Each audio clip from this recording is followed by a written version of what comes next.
Les doy la bienvenida a esta clase de herramientas de modelamiento UML.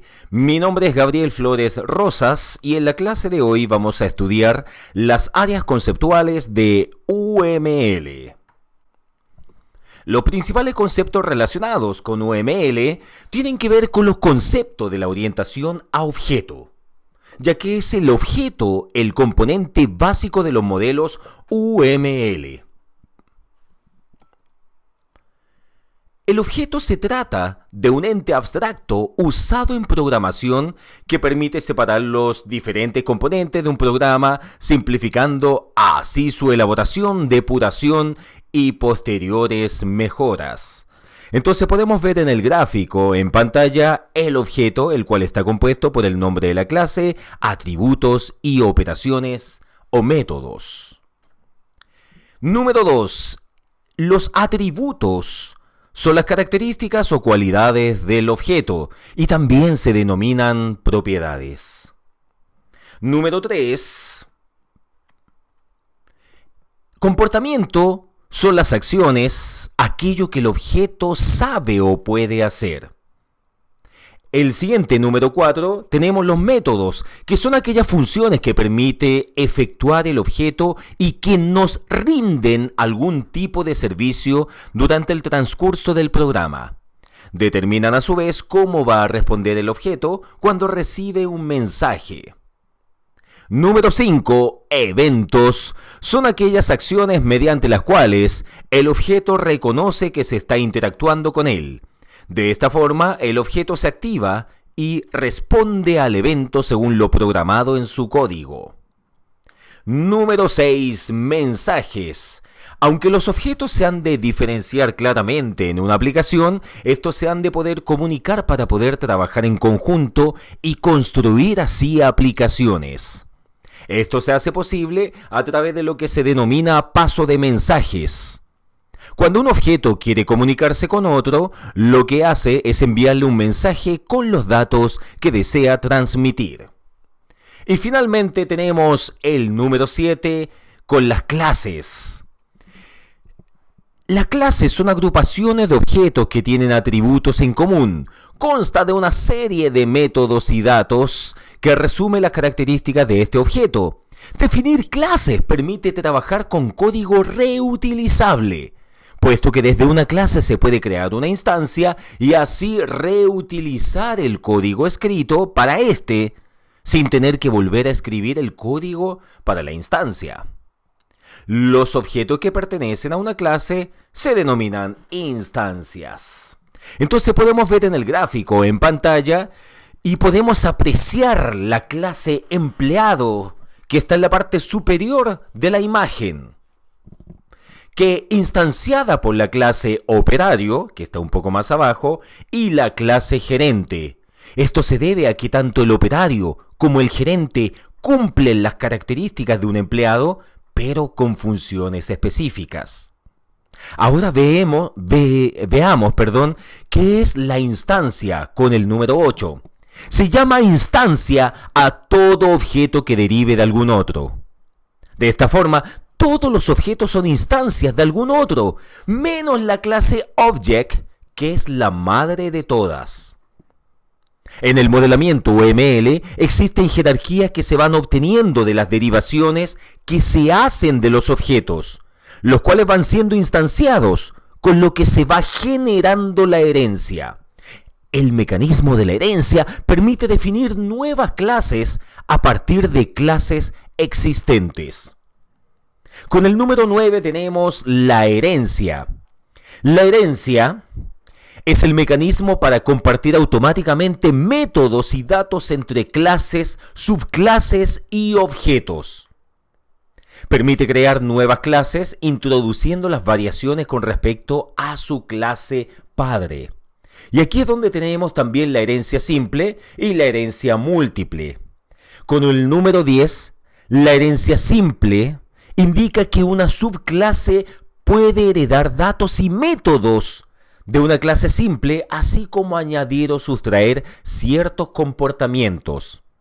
En cambio, Con el número 11, la herencia múltiple indica que la posibilidad de adquirir métodos y datos de varias clases en forma simultánea.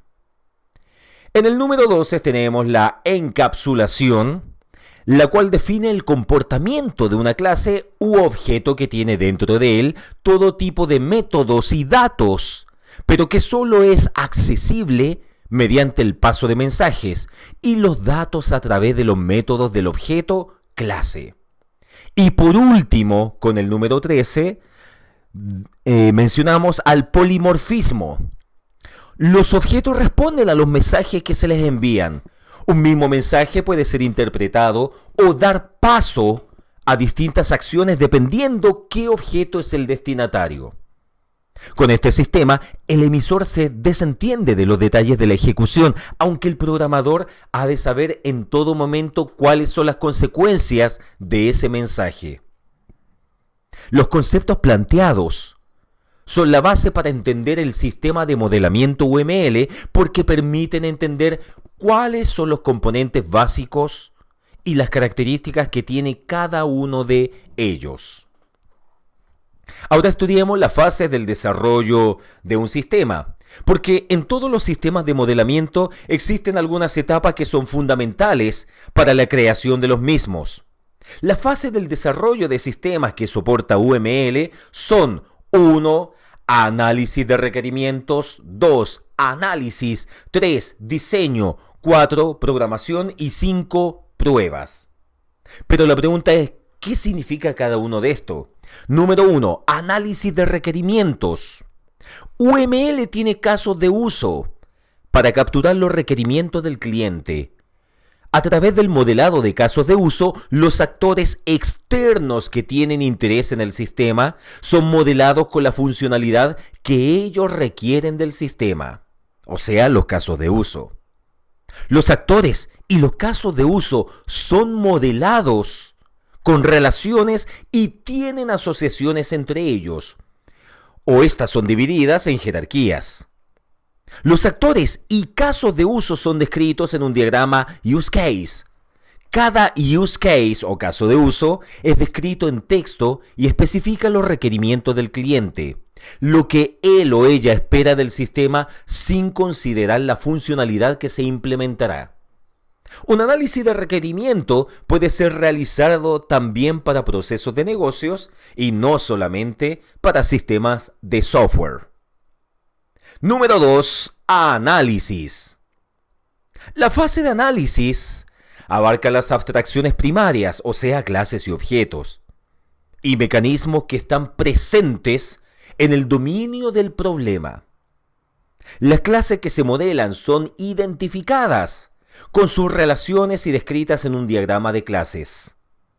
Las colaboraciones entre las clases para ejecutar los casos de uso también se consideran en esta fase a través de los modelos dinámicos en UML.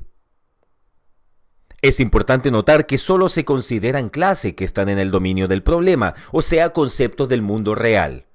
Y todavía no se consideran clases que definen detalles y soluciones en el sistema de software, tales como las clases para interfaces de usuario, las bases de datos, las comunicaciones, las concurrencias, etc. Número 3. Diseño. En la fase de diseño, el resultado del análisis es expandido a una solución técnica. Se agregan nuevas clases que proveen de la infraestructura técnica, interfaces de usuario, manejo de base de datos para almacenar objetos en una base de datos, comunicaciones con otros sistemas, etc. Las clases de dominio del problema del análisis son agregadas en esta fase. El diseño resulta en especificaciones detalladas para la fase de programación. Número 4. Programación. En esta fase, las clases del diseño son convertidas a código en un lenguaje de programación orientado a objetos. Cuando se crean los modelos de análisis y diseño en UML, lo más aconsejable es trasladar mentalmente esos modelos a código.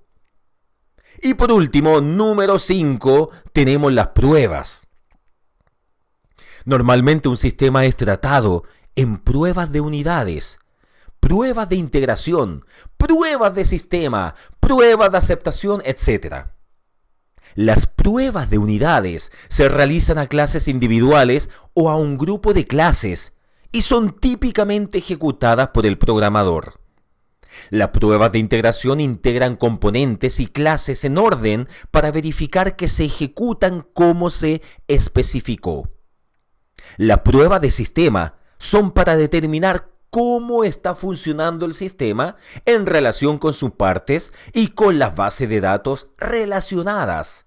Y las pruebas de aceptación son aquellas relacionadas con los usuarios, para ver qué tan aceptable es el sistema por quienes lo manejan. Muchas gracias.